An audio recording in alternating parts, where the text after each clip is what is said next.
Bonjour, dans cette vidéo, nous allons voir comment installer et configurer le VPN WireGuard entre deux postes distants Windows sous Internet, de façon à nous permettre d'accéder en toute sécurité depuis n'importe quel endroit à son réseau local ou à son entreprise, et ainsi pouvoir se connecter et récupérer des données sur les différents ordinateurs, tablettes, caméras, télé, etc.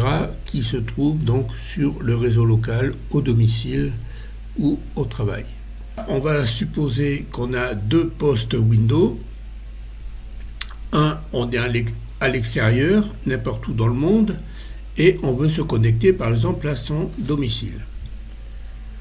On a vu dans des vidéos et articles précédents sur le site l'utilisation du bureau à distance. Par défaut, le bureau à distance utilise le port 3389 qu'on peut changer en changeant le paramétrage dans Windows. Pour éviter éventuellement qu'un hacker s'interpose entre les deux ordinateurs et puisse se connecter donc au réseau local, on va utiliser un VPN.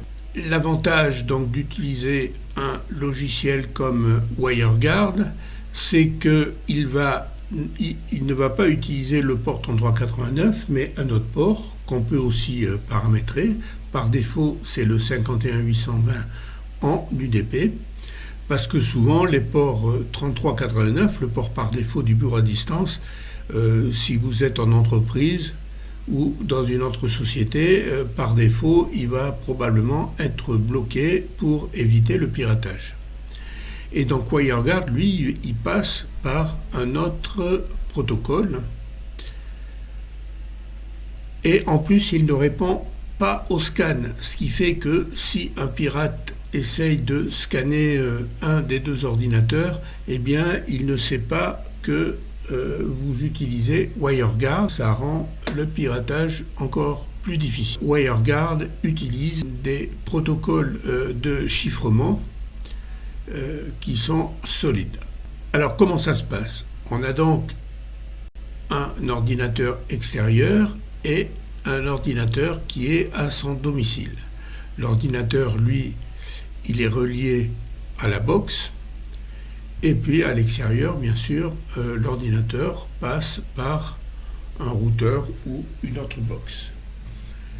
Chaque ordinateur a une carte réseau, par exemple une carte Ethernet ou un Wi-Fi entre l'ordinateur et la box, et les données transitent donc par ce port.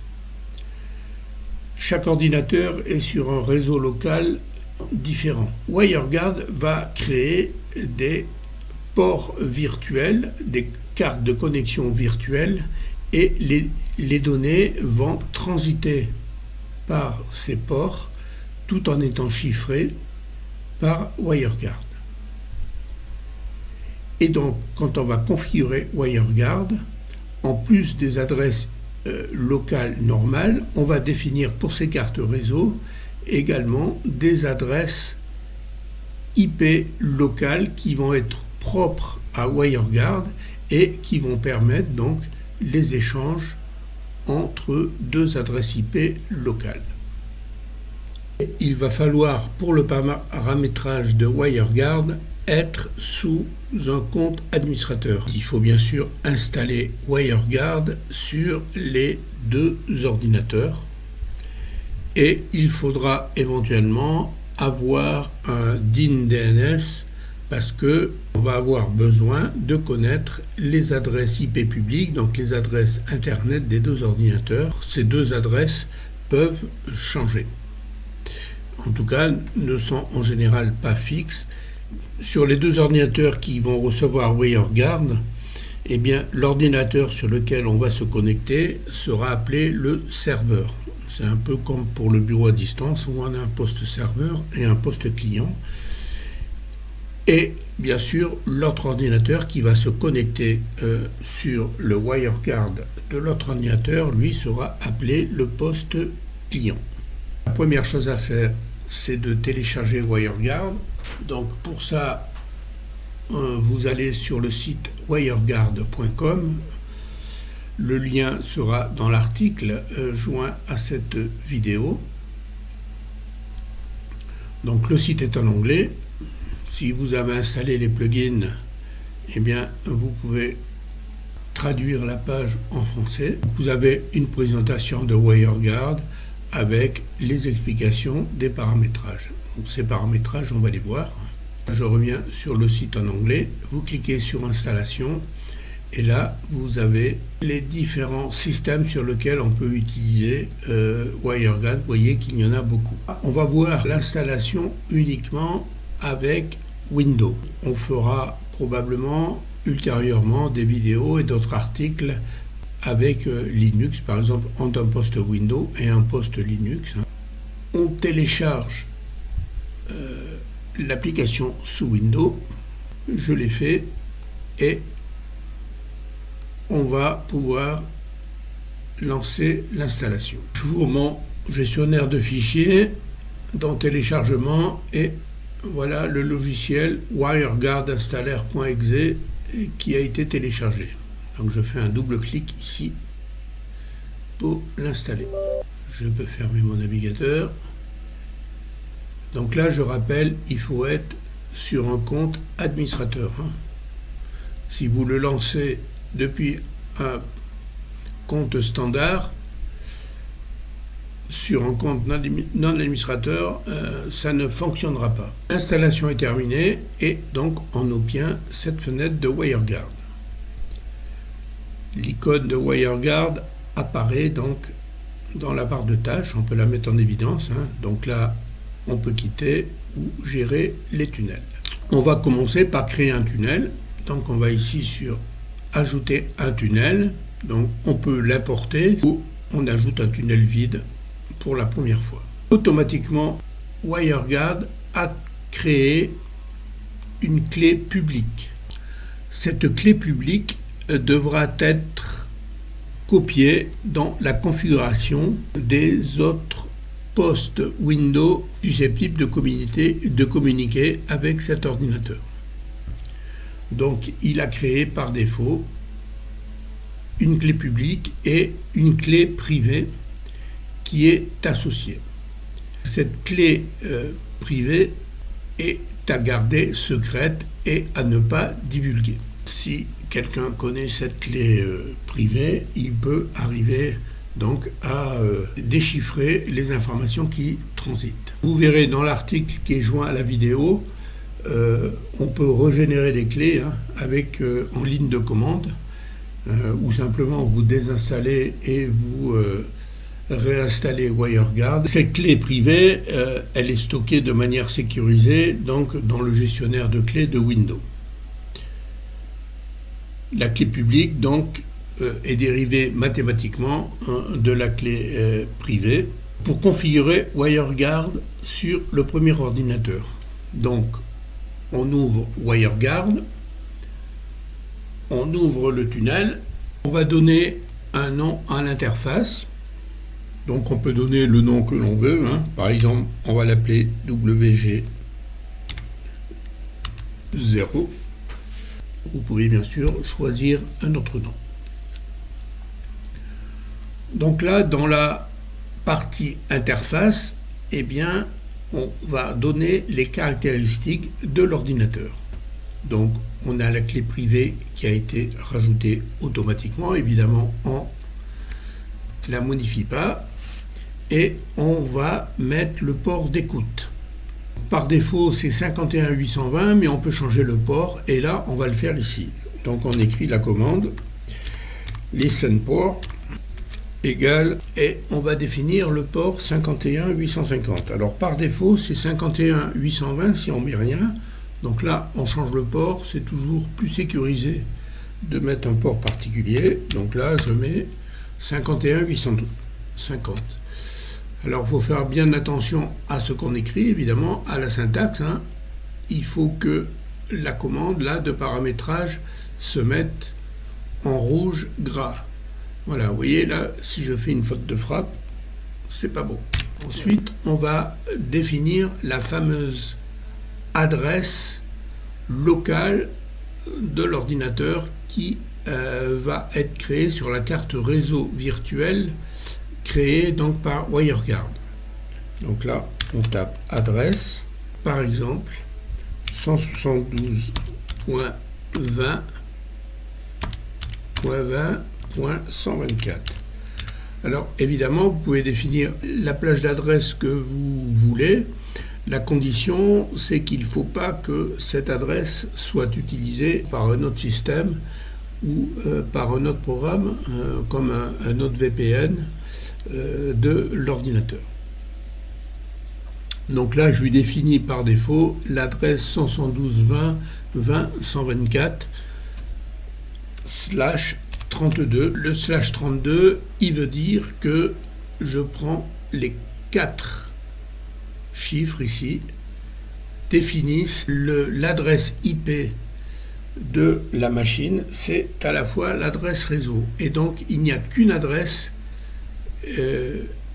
possible pour cette machine. Si vous n'êtes pas familier avec ces types d'adresses réseau, eh bien, vous pouvez consulter l'article joint à cette vidéo où vous trouverez le lien. Ensuite, je vais mettre donc ce qui correspond aux données de l'ordinateur distant. Donc là, sur le serveur sur lequel je vais me connecter. Donc pour ça, je vais créer une section qui s'appelle peer, comme pair, qu'on peut traduire pair, P-A-I-R. Peer. Voilà. Donc là, je vais mettre la clé publique de l'ordinateur sur lequel je dois me connecter. Donc j'écris public égale.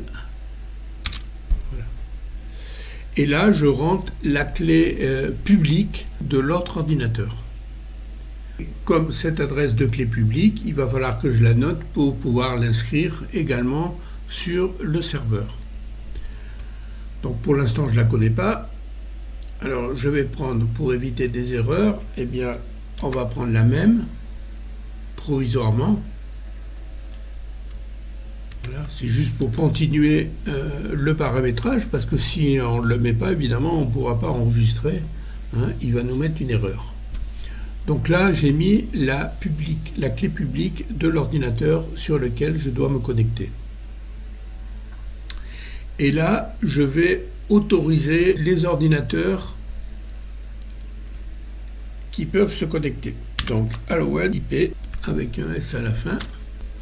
Et là, je vais mettre donc les adresses des machines autorisées sur le réseau. Donc là, je mets l'adresse de l'ordinateur sur lequel je vais me connecter. Donc ça, je vais définir donc l'adresse 172.20.100 sur l'autre ordinateur, hein, avec un /32, donc à la fois c'est le réseau et l'ordinateur.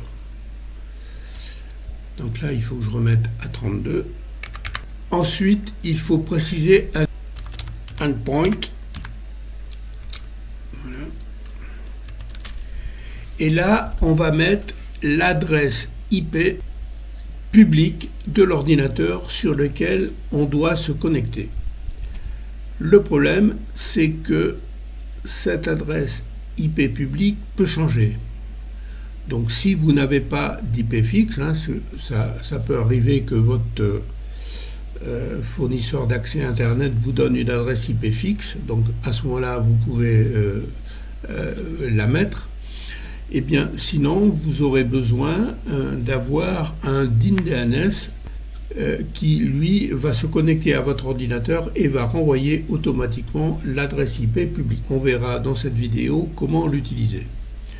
Donc, ce DIN-DNS, en fait, va vous donner une adresse de domaine sur lequel votre box ou votre ordinateur va se connecter pour pouvoir connaître son adresse IP publique et la retransmettre.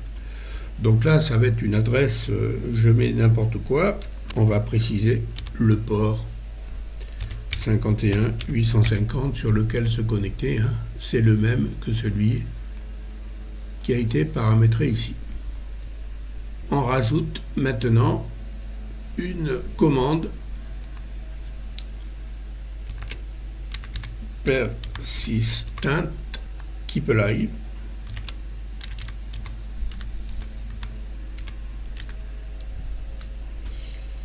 égale 20. Alors cette commande, elle sert à entretenir un petit peu la liaison entre les ordinateurs. C'est-à-dire que là, toutes les 20 secondes, alors on peut changer le paramètre, mettre 10 secondes, 20 secondes, 30 secondes, il va y avoir un signal qui va être envoyé de façon à entretenir la liaison. Parce que si vous ne faites pas d'échange de données entre les ordinateurs, la liaison risque de se couper. Et donc ça, pour entretenir cette liaison, donc toutes les 20 secondes, on va envoyer un signal de façon à ce que ça ne se mette pas en veille. Alors vous pouvez mettre autant de pires que vous voulez. C'est-à-dire que là, si je veux par exemple me connecter à un autre ordinateur, je crée une autre section pire.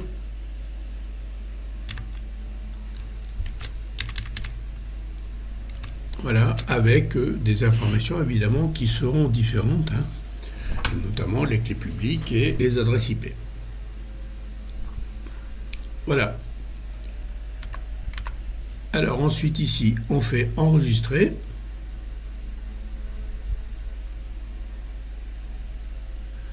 On voit ici que j'ai l'interface 0, WG0. On voit ici que mon WireGuard n'est pas activé et donc je vais l'activer.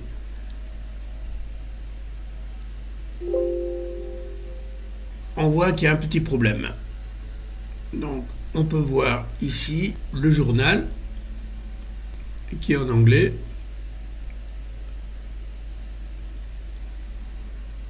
Et là vous avez toutes les actions et vous pouvez trouver le problème. En fait, il n'a pas trouvé l'adresse que j'ai mis, ce qui est normal puisque j'ai mis des adresses qui n'existent pas. Donc là, normalement, si vous avez bien configuré votre WireGuard, quand vous cliquez activer, ça devrait se mettre en vert. Quand ça ne se met pas en vert, c'est qu'il y a un problème de configuration.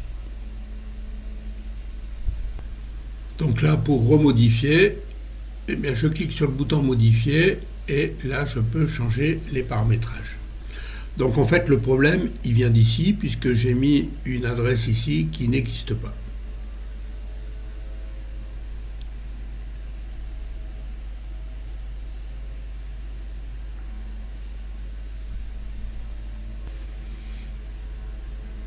Alors à la place donc du DIN DNS, je vais mettre la vraie adresse Internet. Donc ça, vous pouvez l'avoir sur des sites,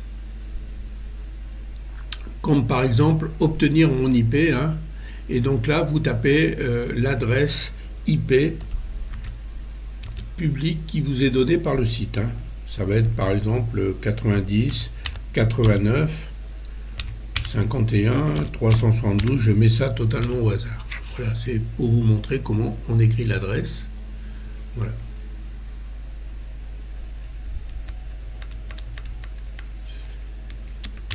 Donc là, je vais mettre ma vraie adresse et je vais relancer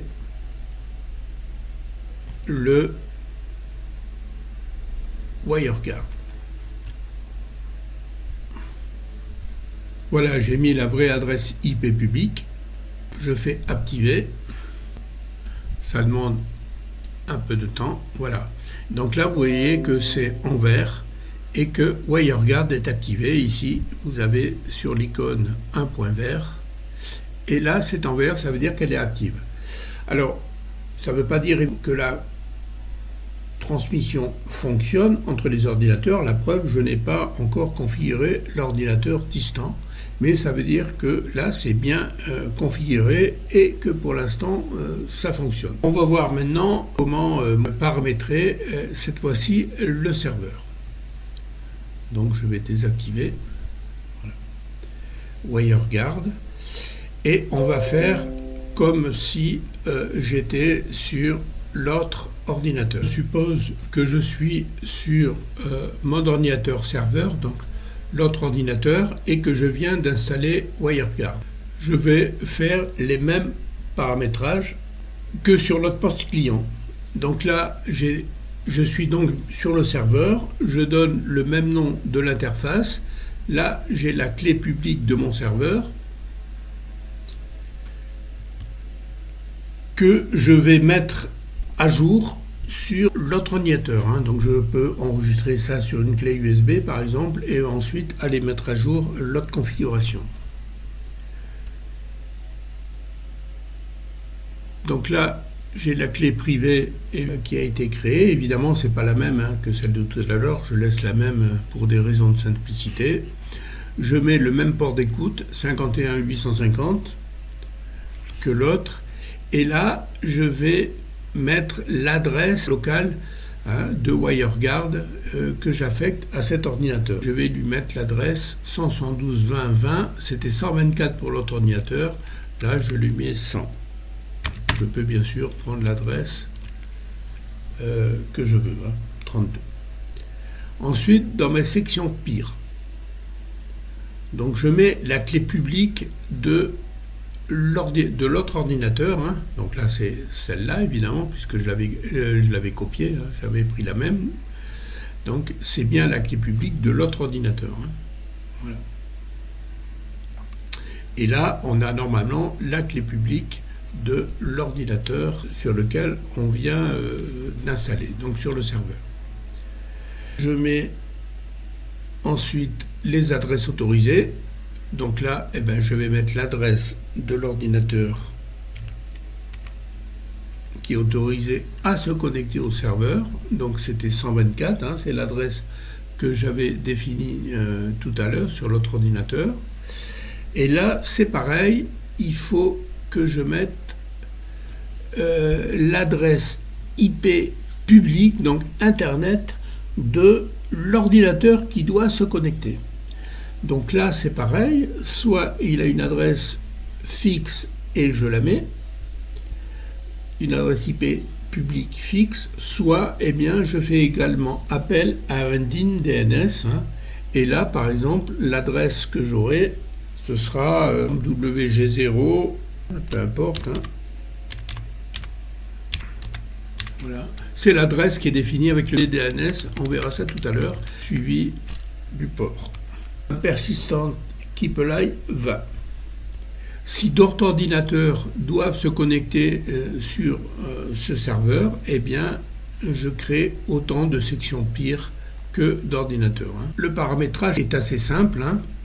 Donc dans la partie interface, vous avez les paramètres de l'ordinateur sur lequel est installé WireGuard, donc la clé privée, le port d'écoute qui est le même sur tous les ordinateurs et l'adresse que vous définissez, l'adresse WireGuard, l'IP que vous définissez pour votre ordinateur. Dans la section pire, ce sont les autres ordinateurs susceptibles de se connecter. Donc là, vous prenez leur clé publique que vous êtes obligé évidemment de recopier. Vous définissez donc l'adresse également locale que vous avez définie. Il faut évidemment qu'elle soit sur le même réseau. Donc il faut qu'il y ait au moins les 3 premiers chiffres ici identiques. Voilà. Vous définissez ensuite votre endpoint, donc c'est soit votre adresse internet fixe ou l'adresse donnée par le DIN DNS. Et vous, pareil, vous mettez un Persistent Keep Alive pour envoyer un signal toutes les 20 secondes, par exemple, pour entretenir la connexion. Là, c'est pareil, vous faites enregistrer et puis vous faites activer. La configuration n'est pas difficile, il faut juste faire attention à ce qu'on fait et être organisé. Donc maintenant, on va voir comment connaître son adresse IP publique ou bien comment utiliser un DIN DNS. Pour créer le tunnel, le poste client et le serveur doivent connaître l'adresse IP publique, donc l'adresse Internet des ordinateurs. Le problème, c'est que souvent, pour un particulier, on a une adresse IP publique qui varie à chaque connexion ou qui peut être attribuée provisoirement par le fournisseur de services, Orange, etc., et qui peut durer plusieurs heures, plusieurs jours. Alors bien sûr, on peut connaître, modifier avant chaque connexion l'adresse IP publique dans les paramétrages, mais c'est un peu compliqué et c'est pas du tout pratique parce qu'il faut quelqu'un à l'autre bout qui donne l'adresse IP. Pour connaître son adresse IP, il y a plusieurs méthodes. La première, c'est d'utiliser dans une ligne de commande ipconfig, voilà, et on obtient ici son adresse IP publique. Voilà, ici, là je suis sur un VPN au Luxembourg, donc voilà mon adresse IP publique Internet. Donc ça, c'est la méthode locale, on va dire. Sinon, eh bien, il y a également des sites internet dédiés à ça. Donc, vous tapez dans un moteur de recherche quel est mon IP, par exemple.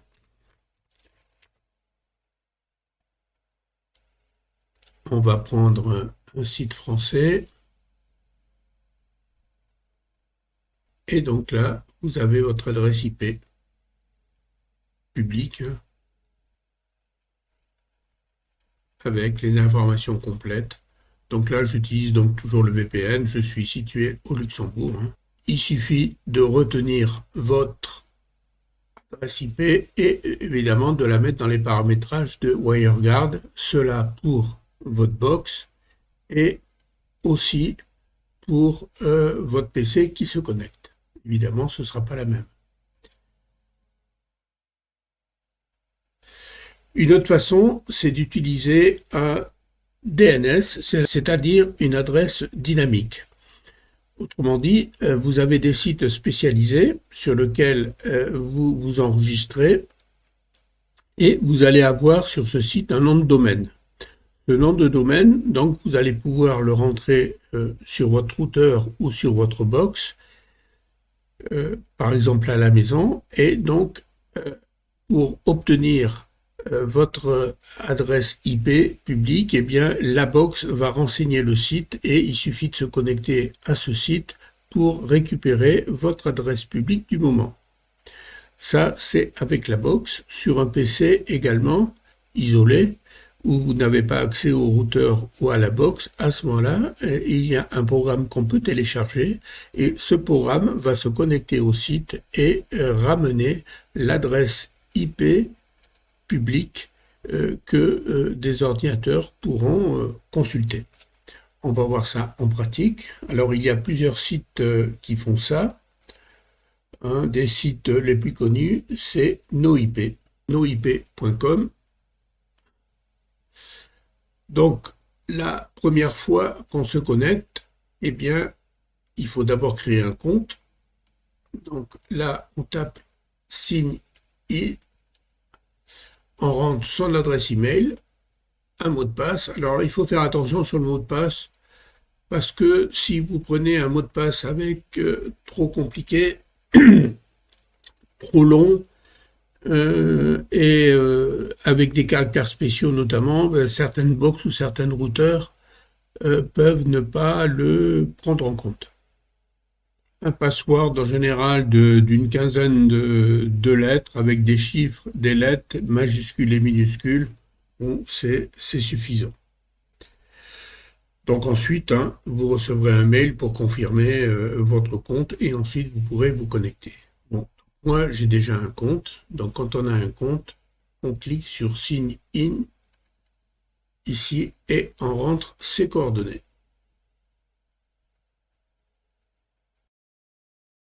Donc une fois que vous avez rentré votre identifiant, votre mot de passe, vous recevrez un mail avec un petit code de connexion et une fois que c'est validé, donc vous arrivez sur votre compte NoIP. Donc le site est en anglais, mais c'est assez facile de s'y retrouver. Si vous prenez un compte gratuit, vous ne pouvez déclarer qu'un seul hôte. Donc à ce moment-là, pour votre box et pour votre PC, vous allez devoir créer deux comptes séparés avec deux adresses mail séparées. Si vous payez, c'est pas trop cher, à l'année je crois que c'est une trentaine d'euros, ben vous pouvez rentrer jusqu'à 5 hôtes différents sur le même compte. L'inconvénient également d'un compte gratuit, c'est que tous les mois, vous devez valider votre compte, sinon il va être fermé. Donc tout dépend de la fréquence d'emploi de votre connexion. Donc là, j'ai pris pour la démonstration un compte gratuit, juste pour montrer. Et donc là, vous avez donc le tableau de bord, dashboard. Là, vous avez donc le code, le DNS dynamique et les services.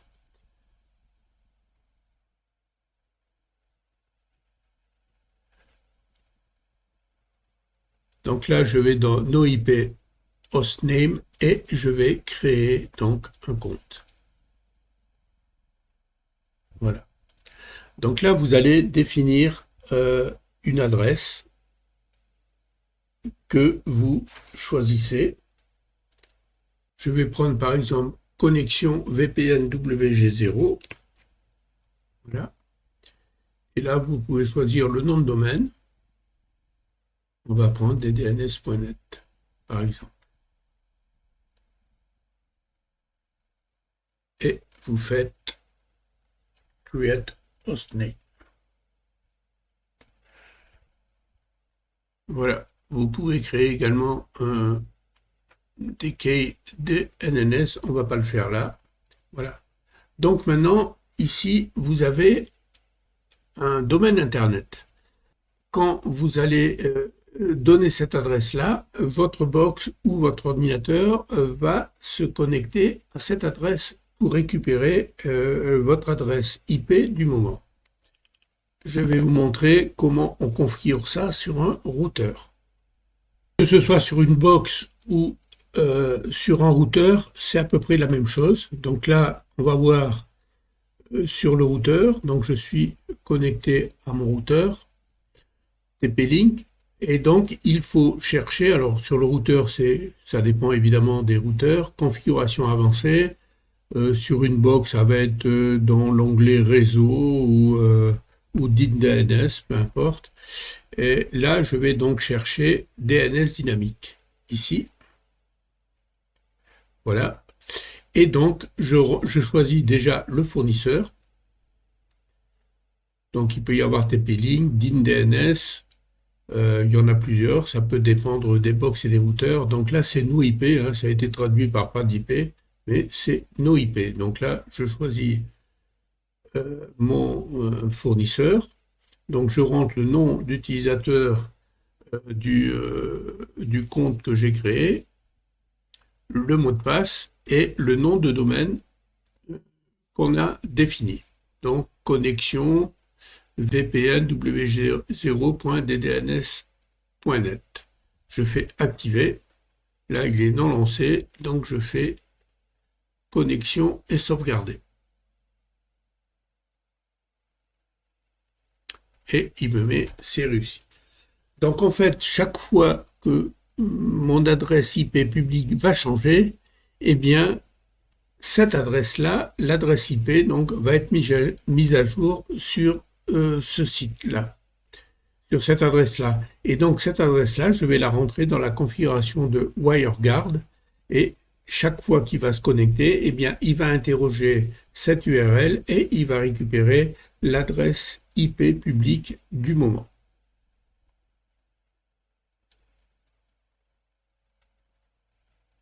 Si on n'a pas accès à sa box ou à la configuration du routeur, eh bien, on va télécharger un logiciel qu'on va installer sur, par exemple, l'ordinateur extérieur. On peut supposer on est dans un hôtel ou ailleurs et qu'on n'a pas accès au routeur et à la box. Et donc, cette fois-ci, on va télécharger un logiciel. On va sur le site Dynamic Là, il me dit que le langage anglais ne correspond pas à ma localisation, donc je fais non. Je télécharge ici un logiciel. Voilà, Dynamic Update Client, donc qui va permettre également de transmettre l'adresse IP. Voilà, j'ai téléchargé le logiciel. On va l'installer. Il est là dans le dossier téléchargement, ici, et je vais le lancer. Double-clic. Le logiciel vient de se lancer. Je me connecte, donc ici, connexion DDNS Net. Alors, vous, si vous avez un compte gratuit, il faut recréer un autre compte, parce que celui-là, c'est le compte qui est sur mon routeur, hein. Si vous avez un compte payant, eh bien là, vous pouvez créer plusieurs connexions, et donc là, vous sélectionnez la connexion qui vous intéresse. Hein. Il faut bien ne pas se mélanger dans les connexions, hein, parce que là, effectivement, si je mets cette connexion-là, je vais avoir l'adresse de mon routeur, donc du serveur. Hein. C'est pas ce que je veux ici, mais là, c'est juste pour la démonstration. Hein. Donc, je clique là et je fais Save. Et donc là, je récupère l'adresse Internet. Voilà, donc ce logiciel se lance automatiquement. Soit en tant que service. Chaque fois que vous allumez votre PC va récupérer son adresse IP publique et va la transmettre donc à l'URL. Et dans le VPN WireGuard, vous allez mettre cette adresse-là qui va permettre de récupérer l'adresse IP publique du moment. On va voir comme pour le bureau à distance, hein, regardez les articles liés au bureau à distance. Il faut s'assurer que le flux de données de WireGuard, donc le tunnel qui part de l'extérieur, donc du PC client vers le PC serveur, arrive bien au PC serveur, et donc il faut indiquer au routeur ou à la box ici, eh bien, de diriger le flux sur le bon ordinateur, hein, qu'on a ciblé avec WireGuard. Et donc pour cela, on va faire également une redirection de port qu'on va programmer donc sur la box ici ou le routeur.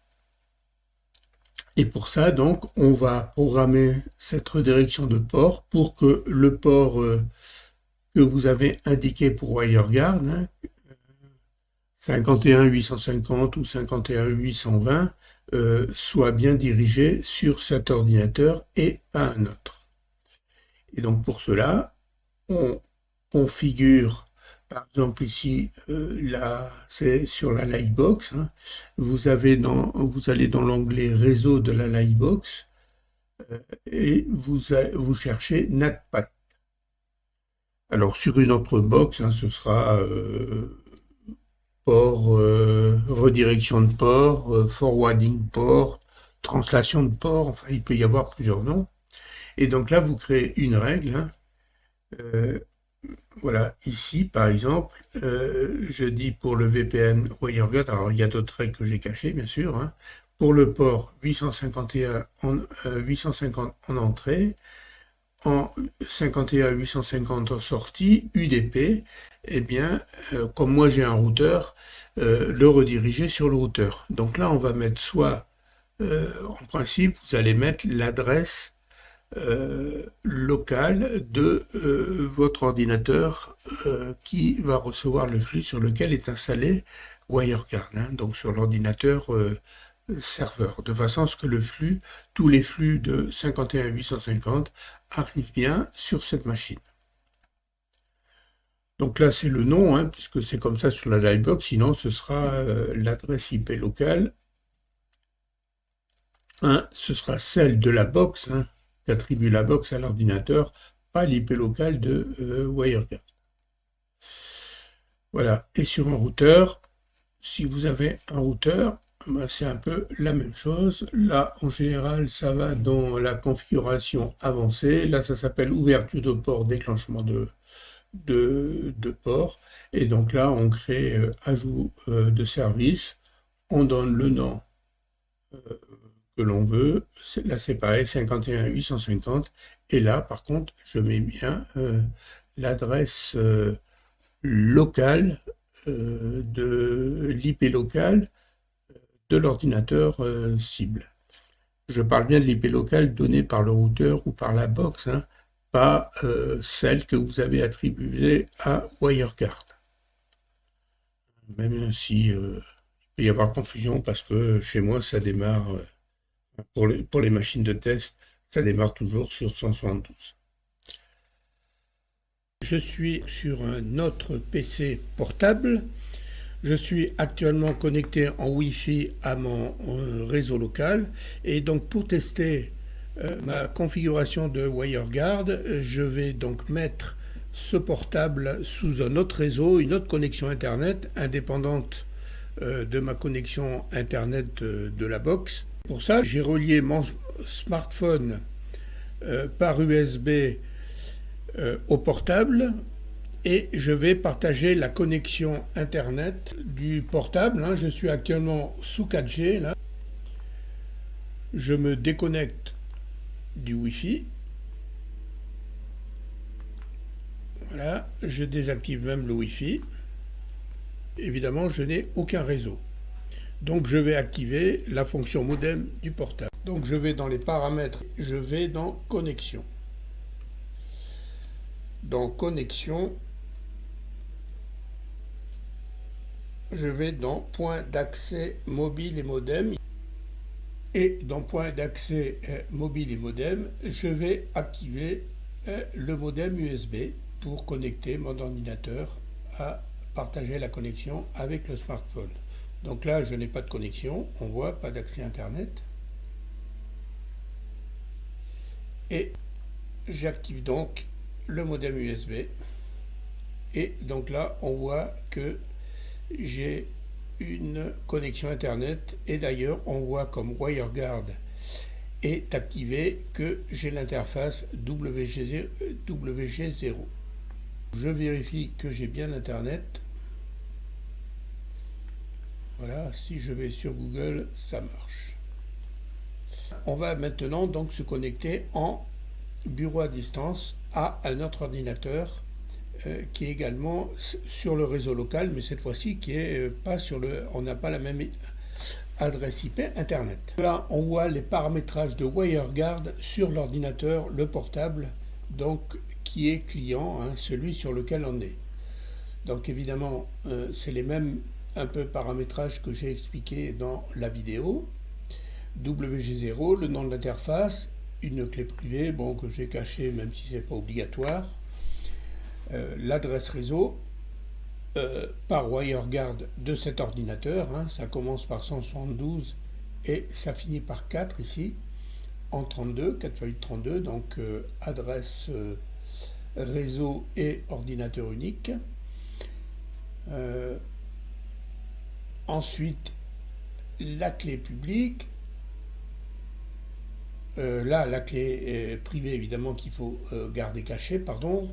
Et là, la clé publique, hein, que j'ai cachée, mais on n'est pas obligatoire. Là, l'adresse autorisée, donc, dans la section pire, ça va être l'adresse du serveur, donc sur l'autre ordinateur, hein, qui s'appelle MIMAS. Et dont l'adresse se termine par 0. Hein. On voit que c'est le même réseau que celui-là, sauf que là, ça se termine par 0. Ensuite, le endpoint, donc c'est l'adresse où, sur nos IP, hein, comme on a vu dans la vidéo, où l'ordinateur WireGuard va chercher l'adresse IP de l'ordinateur sur lequel il doit se connecter, donc le serveur. On a mis le fameux logiciel, hein, DUG de nos IP. Et donc voilà, il a récupéré l'adresse qu'il envoie donc au site, hein, à cette adresse ici qui est cachée. Donc là c'est pour l'ordinateur ici, l'ordinateur client. et donc l'ordinateur sur lequel on se connecte. Et bien voilà la configuration. Donc, et bien l'interface, j'ai caché la clé privée, etc. Toujours le même port d'écoute. Là, donc l'adresse de cet ordinateur, comme on a vu tout à l'heure, c'est 172, ça commence et ça finit par 0. La clé publique que j'ai cachée aussi. Les adresses autorisées. Donc c'est l'adresse de l'ordinateur qui va se connecter. Donc elle commence par 172, elle finit par 4, comme on a vu tout à l'heure. Et là, le endpoint également, donc c'est là où l'ordinateur qui s'est connecté, donc sur ma box en fait, puisqu'il est sur la box, va envoyer à cette adresse l'adresse IP publique pour que l'ordinateur également sur lequel qui va se connecter à celui-là puisse récupérer l'adresse IP. Donc pour cela, j'ai paramétré également sur ma box, donc mon réseau local, bien les NoIP, donc le DIN DNS. Alors j'ai une configuration un peu particulière, j'ai une box ici et j'ai un routeur. Le routeur est connecté à la box et tout mon réseau, mes appareils, enfin la plupart qui ne sont pas de sécurité, sont reliés donc au routeur. Ce qui fait que j'ai mis l'adresse ici, le endpoint, le même sur le routeur et la Livebox, et chaque fois donc que la box ou le routeur se connecte, eh bien il envoie son adresse IP publique sur l'adresse de NoIP pour que les ordinateurs qui se connectent puissent récupérer cette adresse. Tout ça, on l'a vu dans la vidéo. Il faut noter que sur la box, le port 3389 est bloqué. C'est-à-dire que de l'extérieur, on ne peut pas accéder à la box, la Livebox, le port 3389. Par contre, il est autorisé sur mon routeur, simplement parce que je reste en réseau local. Et donc, pourquoi j'arrive à me connecter en bureau à distance? Eh bien, comme on a vu dans la vidéo, la liaison va passer par un tunnel. Et donc, le port 3389, l'adresse est cachée dans le tunnel. On passe par le port défini par WireGuard. Et donc, pour me connecter donc, à l'ordinateur de mon réseau local, je tape son adresse et je rentre le mot de passe.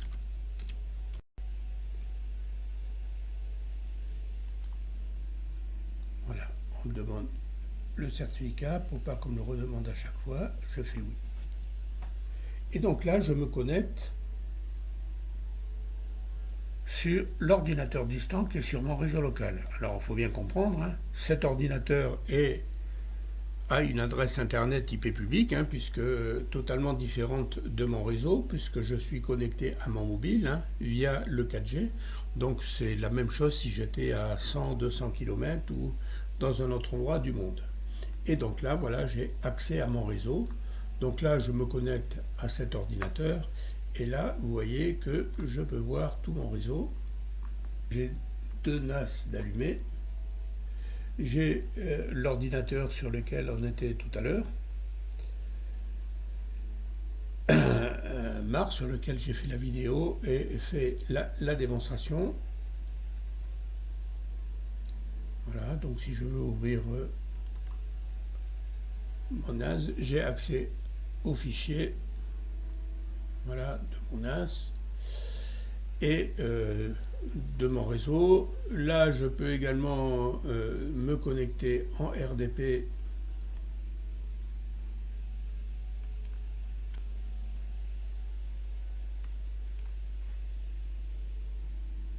Je peux donc là me connecter en RDP sur l'ordinateur sur lequel j'étais tout à l'heure.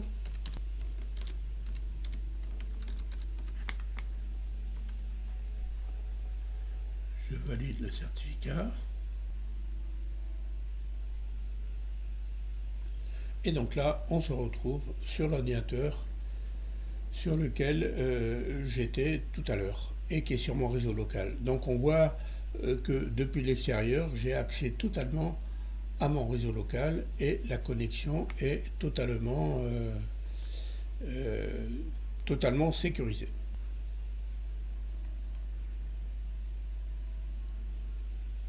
La vidéo est maintenant terminée. Je vous dis au revoir et à la prochaine vidéo.